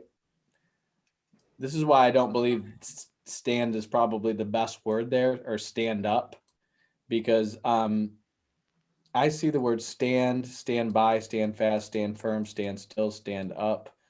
And I go, now, if he's standing up for Israel, why is Israel having such a time of trouble? Right? And this is another one of those verses where I think this mistranslation is thinking, if Israel's saved when Michael stands up for them and delivered, right? See why they might say Michael's Jesus? Excuse me. See why they might think that? But if we go into Revelation and we know what he's talking about here, because Revelation makes it clear to us, it actually says, it talks about this great wonder in the sky, and it talks about the great red dragon, and it says, and there was war in heaven, and Michael's angels fought against the dragon, and the dragon fought against his angels, and they prevailed not, and neither was a place found for them anymore in heaven. And the great dragon was cast out, the old serpent called the devil and Satan, who deceives the whole world. He was cast out into the earth, and his angels were cast out with him. So we know heaven is above. And so Michael would have, if Michael is standing watch over Israel, where does he have to go to throw Satan out of heaven? He has to go to heaven. Right, he has to go above, right? Yep. So he has to arise to get there to throw Satan out of heaven. And so what he does is he ceases to be on earth standing guard over Israel, and now he's in heaven, and Satan is cast down to the earth. So they trade places. Okay. So now instead of having Michael over them, watching over them, they've got Satan on the ground with them. And it doesn't say how he comes down in form because it's all symbolic with the dragon, right? I don't think Satan's going to come down. I mean, he's probably going to be a spirit still, I would assume, but he's apparently on earth now, and he's restrained to only being on earth. He can't go into heaven anymore at that point. So that's why he starts to persecute the woman, which is why she flees into the wilderness. So all that stuff going on in Revelation 12 corresponds with Daniel 12. And so you have Michael essentially rising to throw Satan out of the earth, and then you have the woman fleeing into the wilderness, and that's the time of trouble. And so that's going to correspond when Jesus is telling the Jews to flee Jerusalem in Luke 17 and Matthew 24, right? Right. And then it says, at that time, thy people shall be delivered. Who are thy people? Jewish people. The believers. Specifically the Jewish people. When he's telling Daniel thy people, he's usually referring to the Jewish people. So they're going to be delivered, and we find out that in Revelation, the woman is given wings like an eagle to flee into the wilderness, where she's nourished for a time and half a times. And then it says, and everyone that shall be found written in the book. So remember, everybody's written in the book. You get blotted out for unbelief, right? There's going to be believing and unbelieving Jews. There's going to be believing Jews that side with the Antichrist all along, and then there's going to be there's going to be unbelieving Jews that side with the Antichrist all along, and then there's going to be believing Jews, and there are probably going to be a lot of them that get sucked into the whole temple worship and the sacrifices and stuff like that again, because again, these aren't Jews who would necessarily converted to Christianity. These are just Jews, right? But they're probably doing it in the sincerity of their hearts because that's all they've ever known. And it's those Jews that are going to be deeply offended when he does the abomination of desolation, and these Jews are also going to have had the 144,000 witnesses preaching Christ to them. So you're probably going to have words floating around about what Christ said to do in Matthew and about this abomination of desolation happening. So when it happens, they're going to start to believe in Christ. And then Christ appears in the clouds and he raptures the church. And so that's when you see, and many of them in the dust of the earth shall awake. That's the resurrection, some to everlasting life and some to shame and contempt. So the some to shame and contempt isn't going to happen until at the end of the millennium, but the some to everlasting life is going to happen right there at the midpoint. Okay. And then it says, and they that shall be wise shall shine as brightness of the firmament, and they that turn many to righteousness like stars forever and ever. So if you remember in Corinthians 15, when Paul's talking about it at the last trump, how our bodies are transformed to heavenly bodies, right? Celestial bodies versus earthly bodies. So that's why this word here, where he says we're going to shine like stars, Paul is talking about this symbol and saying that's a symbol that represents our bodies being transformed into the likeness of Christ. Because if you remember on the Mount of Transfiguration, how Christ's body shone bright white. So that's what his true resurrected body form is. And that's why when Paul sees him, remember, Paul's blinded when he sees Christ appear, because his true bodily form in its radiant glory is apparently bright like the sun or a star or something like that. And so we're going to be like that when our bodies are transformed. And so he's actually describing the rapture here, but nobody knows about the rapture because the Jews are looking for the revelation. They're looking for the resurrection. And so you have the Jews being delivered, and that's going to be through their actually being physically removed out of the land, and Christ comes in and physically saves them. And then you have Jewish and Gentile believers that are dead are going to rise to everlasting life. And then those that are wise, and those that are wise is going to be more generic. That's going to be Jews and Gentiles. That's going to be the whole church, and all the believers are going to rise and shine like the brightness of the firmament, and they that turn many to righteousness, That's the specific reference to the church, because remember, we're the reconciliation of God and we turn people to righteousness, right? They're going to shine as the stars. So what we have here is a cryptic reference to the church. Notice it's not thy people, it's these other people, the wise who turn many to righteousness. That, we're going to be up and we're going to be shining. So that's the rapture. That's all us going up to the clouds, right? And so he says, but thou, Daniel, shut up the words of the book and seal even to the time of the end. Many shall run to and fro, and knowledge shall be made to increase. And I think this right here, I think this is what we're doing right here. When people get together and we're sharing knowledge, we're going to and fro, right? We are right now in 4 cities all across the US in 3 different time zones, or 2 different time zones, right? So this is people going now to and fro and knowledge being increased. We're coming to understand this more and more because we're getting closer to it. And we're all sharing knowledge until we understand this more and more perfectly as Christ comes closer. And so that's kind of the end of the narrative. And he kind of ends with the midpoint of Daniel's 70th week and just them fleeing into the wilderness. He doesn't really talk about what happens after that. He doesn't talk about the wrath being poured out. We have it in other prophecies, but not really in this one. And so he's done with the narrative, and now Daniel wants a little explanation for the narrative, just like in all his other prophecies, because there's things he doesn't understand. And so he says, I looked, and behold, there stood, or it says, and behold, there stood other 2, one on this side of the bank of the river, and the other on that side of the bank of the river. Remember how there were 2 angels? And one said to the man clothed in linen, which was upon the rivers of the water, or the waters of the river, how long shall it be to the end of the wonders? Okay, so these 2 angels are standing on 2 sides of the river, and one shouting to the other, how long will it be till the end of these wonders? And it says, and I heard a man clothed in linen, which was upon the river, the waters of the river, when he held up his right hand and his left hand unto heaven, and swear by him that liveth forever and ever, that it should be a time and half. So when he's asking him, how long shall it be till the end of these wonders, what is he talking about?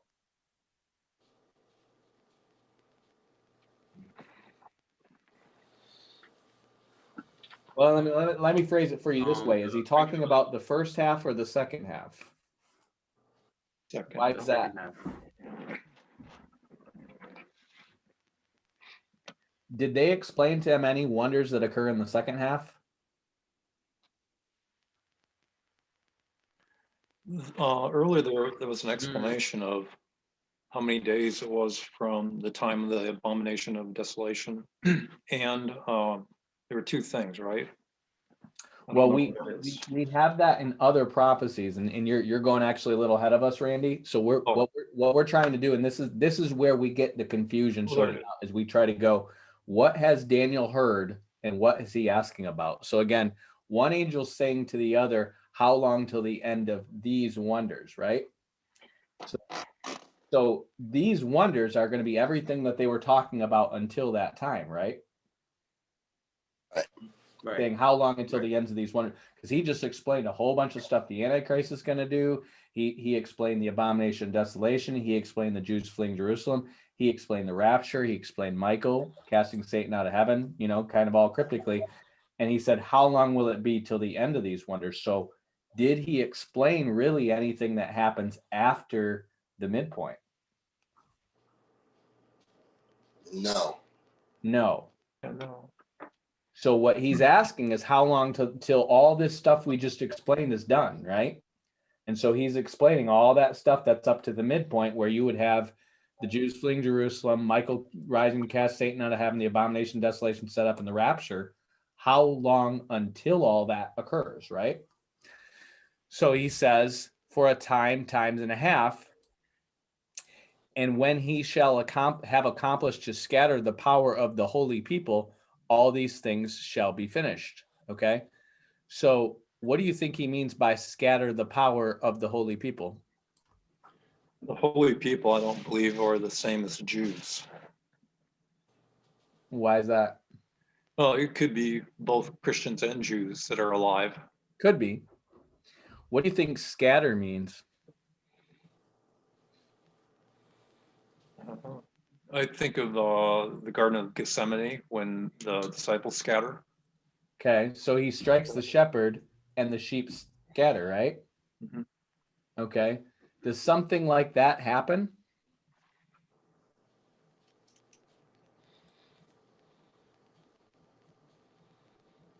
Well, the biggest event is, I mean, let's see, it's Let me ask you this. In this time, who's shepherding Israel? I mean, if you're thinking of a man, who's shepherding Israel at this time? The Antichrist, right? Okay. Yeah. Does the Antichrist get struck? Yep. Okay.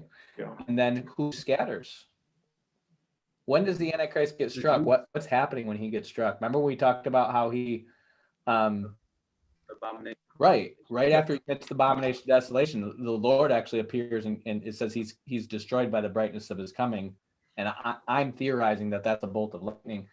But there's prophecies about his right hand being withered and his right eye being put out. Remember that? Mhm. So he's struck, and then who scatters?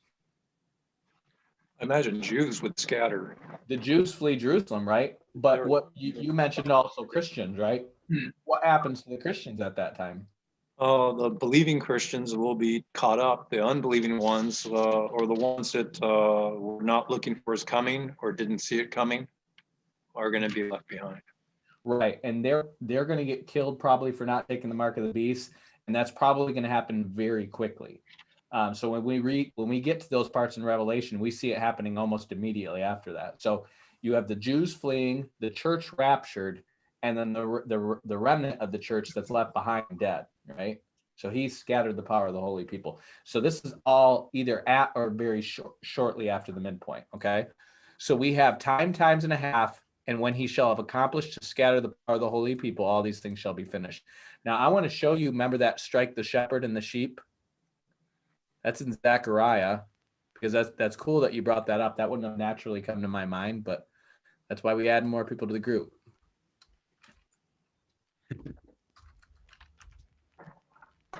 Yeah, he gets betrayed for 30 pieces. Right. You gotta smite the It's shepherd. smite the shepherd, right? Yeah. Okay, so if we go to that actual passage in Zechariah, it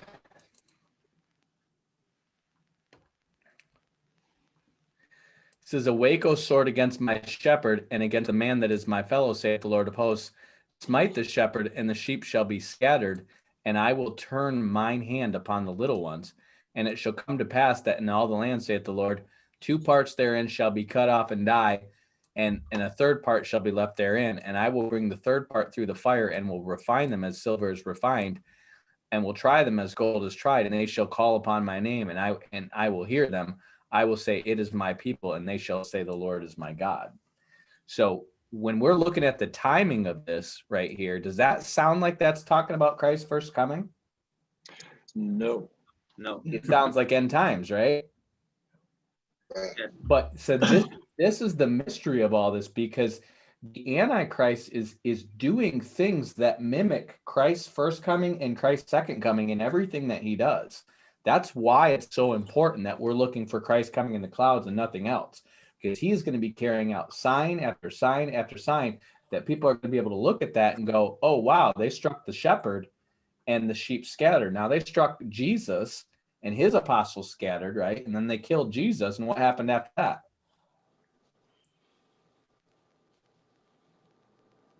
What happened after they killed Jesus?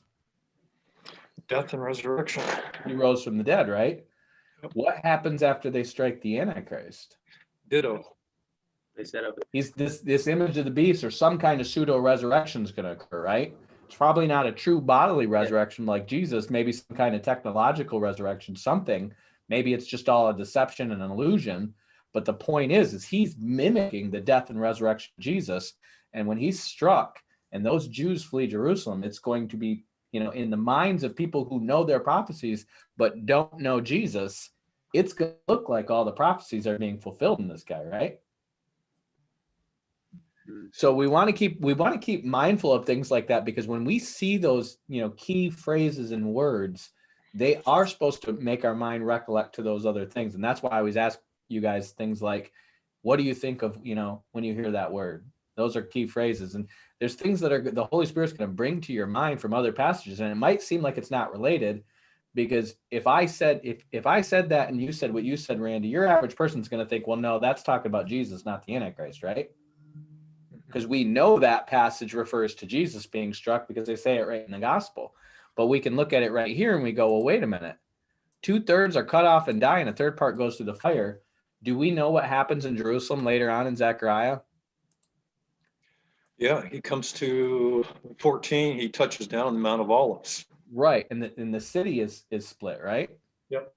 And it talks about how that they're going up there, and it says, and the city shall be taken, and the houses rifled, and the women ravished, and half the city shall go forth into captivity, and the residue of the people shall be cut off from the city. Okay, when the Bible says cut off, what does that mean? Yeah. Dead, right? So half the city seems to go in captivity, the other half is killed. So we don't know how many this ends up being total killed, but it's saying that two-thirds will be cut off and die, and a third part will be tried through the fire. So what you have is those Jews that seem to survive this. All the attacks on the Antichrist, right? Because you have all these nations coming up against him.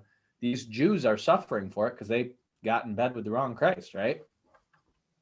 But some of them are probably waking up to realize this isn't the Christ. Jesus was the Christ. And they've heard the 144,000 witnesses, and they know we've been deceived. And those are those who look upon him, they pierced and they mourn, right? And those are the ones who end up being saved because they're repentant in the end. So now we're going to go forward in our prophecy here. And so we can know that he's saying, how long should, wait. It says, how long shall it be till the end of these wonders, right? And then it says, he said, he lifted up his right hand to heaven and swore by him that lives forever and ever, that it shall be for a time, times and a half. Okay, so that's how long it is till the end of the wonders, right? And when he shall have accomplished to scatter the power of the holy people, all these things shall be finished. Okay. And I heard, but understand not. And then said I, O Lord, what shall be the end of these things? Okay. So now he's saying there's something that comes after that, after the time and a half. Okay. And he said, go thy way, Daniel, for the words are closed up and sealed until the time of the end. Many shall be purified and made white. Remember, we read that earlier, that those who are wise will turn many to righteousness, and they will be refined and they will be made white, right? And tried, but the wicked shall do wickedly, and none of the wicked shall understand, but the wise shall understand, okay? So again, the wise is talking about probably, specifically here, it's probably referring to the 144,000 because they're going to be in Israel educating these people to what's going on. The church has probably largely been persecuted and is probably largely underground, or you might have a kind of a lax church that's still around in kind of a Laodicea type fashion. But probably the church is not going to be around necessarily available to proclaim Christ among, the Middle East so much, right? So you're going to have the 144,000 doing this in Israel primarily. But then it says, from the day that the daily sacrifice shall be taken away and the abomination that maketh desolate be set up, there should be 1,290 days. So we're looking at 1,290 days. We're looking at about 3.5 years there. But then he says, blessed is he that waiteth and cometh to the 1,335 days. Okay. So whatever this is, there apparently is a gap of 45 days there. And he's saying, essentially, if you survive that 45 days, you're blessed. So what do you think happens in those 45 days?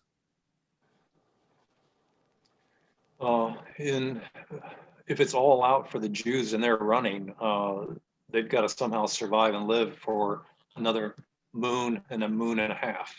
Right. Are they getting help though? Yeah, definitely. If they run to the mountains, I'm guessing it'd be something like Israel in the wilderness. Somehow God took care of them. Right. So God is actually, those Jews that believe and that actually turn and repent and believe in Christ at that point, they're going to be supernaturally protected. If you're unbelieving and you're just following the crowd or you're just running for your life, you're probably not going to be supernaturally protected. And so what you're going to have is essentially the Jews that survive until the end of the tribulation are the righteous, and those are the ones that are going to live and repopulate the millennium. The rest that die, the assumption is, again, the righteous saints are either killed for their testimony in Christ or raptured, or they're just resurrected and raptured. The righteous Jews seem to be physically protected alive, and the unrighteous Jews are dead. It seems like they're all going to get killed because again, when the kings of the east and all these people come up against him, they're standing with the Antichrist because they think he's their Christ. So you have all this, and basically he's saying there seems to be this 45-day period in which this campaign takes place, and we'll get into all, when we get into this study of Revelation and Armageddon and all that, we'll get into all the different prophecies about the battles of Christ, because we're going to have types of this in Joshua taking the promised land. But we know at least that Christ has to go touch down on the Mount of Olives, and then he's physically walking to Basra, which is in Jordan, and that's like I think it's like probably like a 250 or 300 mile journey away. And that's where the Jews will be fleeing and hiding. And so that's where he actually goes and fights and gets physically coated with blood. And then he goes back, and it seems like he goes back to Jerusalem. And remember how we have the Antichrist armies in the Gaza Valley there gathered, right? And he probably fights their armies, and he probably goes back and takes the beast and the image of the beast out of the temple and the false prophet and throws them in the lake of fire. However that turns out, I don't know what that's going to physically look like. And then he has to go up into the valley of Armageddon, where all the armies of the kings of the east are also gathered, and then he's going to fight them. So he at least has probably 3 battles. And with all these battles that he's having, it seems like he's traveling on foot, but he also has the Jews with him traveling on foot. And at some point, the resurrected, raptured church returns on white horses, and they come with him. So it seems like the church is at least there for that last battle. But in the beginning, he talks about how he tread the winepress alone, and he's fighting.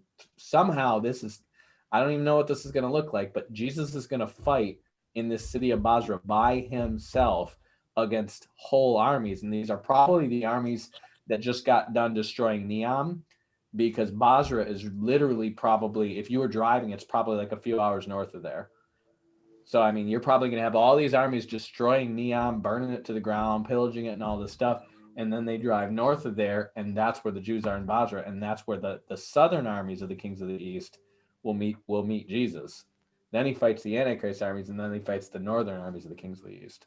So there's probably going to be quite a bit of people coming against him, because remember, you have these navies, you have the king of the south and the king of the east, and there's probably going to be all kinds of armies coming up against Neam and Jerusalem probably. And Christ is essentially going to fight them all. So they show up to fight the Antichrist, but they end up fighting Christ. That's the cool part. And then he says, now go thy way till the end, for thou shalt rest and stand in thy lot at the end of the days. So there's one other thing I want to point out here. This is going to be important. We're going to skip to Revelation. So when you have these 2 angels, do you notice how one says to one on the other side of the river, and he says he held up his right hand and his left hand unto heaven. Okay, so he holds up his right hand and his left hand, right? What direction is Hebrew written in?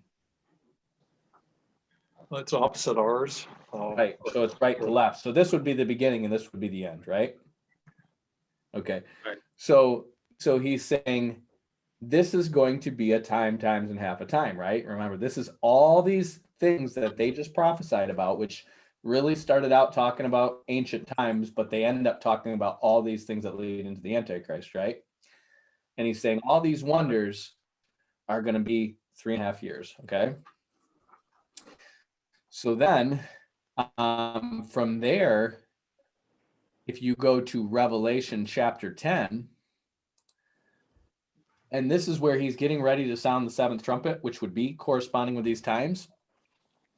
You have this great angel that stands upon the sea and upon the earth. So remember, these 2 angels are standing on 2 sides of a river.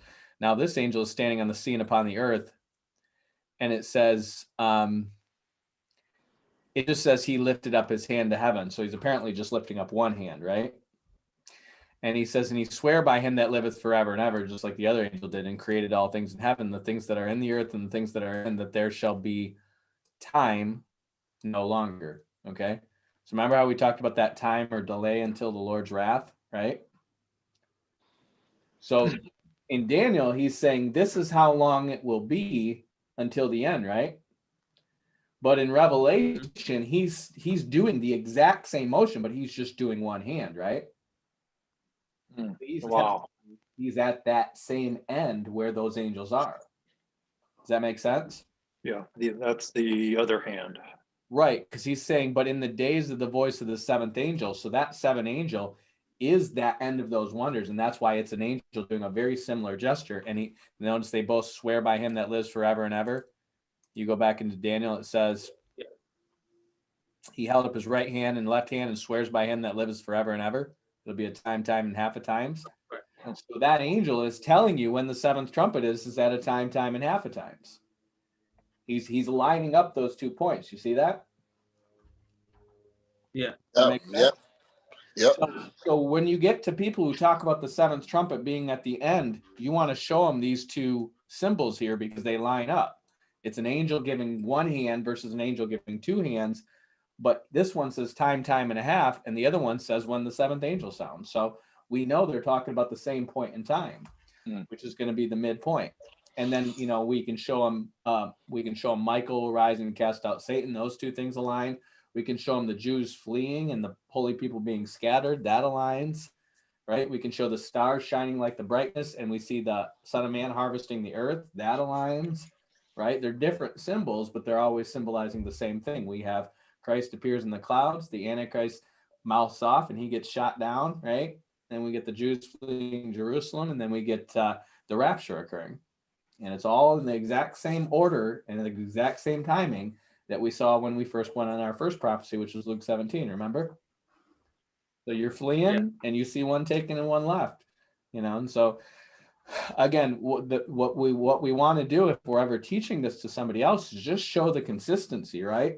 When Jesus says the simple thing, we assume that the simple thing was clear enough for us. Now he's going to keep giving us more and more and more layers of detail, but the simple thing keeps remaining the same. You have, the abomination of desolation set up, the Jews fleeing Jerusalem, one taken and one left, a time of great trouble happening after that, and that's as simple as that. So all we're doing is we're just showing you how, no matter how much detail we add to it, it never changes the basic formula of these four things all happening right in succession. And it all happens around that middle or that seventh trump. And we're going to go into Paul's teachings. We're going to see how it lines up as well. Okay. Nice. Yeah. So we're done with Daniel, and we did that. What was that? 4 weeks in Daniel? Yeah, I think so. Okay. So for next week, we're going to go through all of Paul's teachings. And what I want you guys to do is just read, we're going to read Corinthians 15. So we're going to actually, all of these prophecies or all these teachings all actually were written around the same time. So Paul would be in Corinth, and he writes 1st and 2nd Thessalonians back to the Thessalonians because he was only with them for 2 weeks, and then he goes to Corinth. And then he goes to Ephesus and he writes the letter back to Ephesus or back to Corinth. So these are probably all written within probably 3 years of each other, is my guess, maybe 4. And so we're going to read probably first is going to be 1 Thessalonians. I would encourage you guys to read the whole book because the book is all about tribulation until the last days. But we're really going to focus on chapter 4. And then we're going to read 2 Thessalonians. And I believe, again, read the whole book, but we're going to read chapter 2. And then we're going to read Corinthians chapter 15, which is going to talk about the resurrection of the dead. So we're going to see how all these things align with the other things. And we're just going to go, what is the sum total of what Paul's teaching is on this time? Because Paul only teaches you what you absolutely need to know. He He doesn't go into, he knows all these prophecies, but he's teaching Gentiles who aren't necessarily going to be super deep in the Old Testament like the Jews were. And so he's teaching you literally the bare minimum of what you need to understand about the end times, which is the resurrection, the rapture, the abomination of desolation, and Christ coming in the clouds. That's it. Those four things, that's all he's going to talk about. And we're going to see how that timing aligns. And then after that, we'll start getting into the book of Revelation, and we're going to start pulling in other prophecies where they correspond as the second witness to what we're studying Revelation. We'll probably be in the Revelation for like 6 months. So we'll get through Paul, and then we're on to the meat and potatoes. All right. Nice. Okay, good. All right. Randy, do you